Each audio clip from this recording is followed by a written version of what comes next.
একটা মানুষকে আমি নিঃস্বার্থভাবে ভালোবেসেছিলাম, আর হয়তো আমার জীবনের সব থেকে বড় ভুল এটাই ছিল। সেই মানুষটাকে পাওয়ার আশায় আমি আমার সব কিছু হারিয়ে ফেলেছি। তাকে পাওয়ার আমি আমার পক্ষে যতটুকু সম্ভব সবটুকু চেষ্টা করেছি, আর সেই চেষ্টা করতে গিয়ে আমি আমার বন্ধু বান্ধব, আত্মীয় স্বজন, বাবা মা সবাইকে হারিয়ে ফেলেছি। সবার ভালোবাসা হারিয়ে ফেলেছি শুধুমাত্র সেই একটি মানুষের ভালোবাসা পাওয়ার জন্য।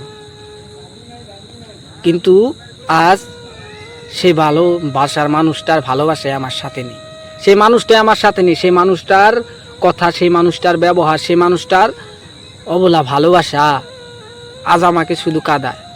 সে বলেছিল সে আমার জীবনে সারা জীবন থাকবে, শুধু এটা তাকে জিজ্ঞাসা করতে ভুলে গেছিলাম, সে সারা জীবন আমার বাস্তবের সাথে থাকবে নাকি কল্পনায়।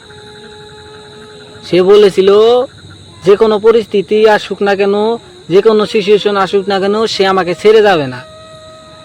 কিন্তু আজ পরিস্থিতির শিকার হয়ে সে আমাকে দূরে ঠেলে দিয়েছে।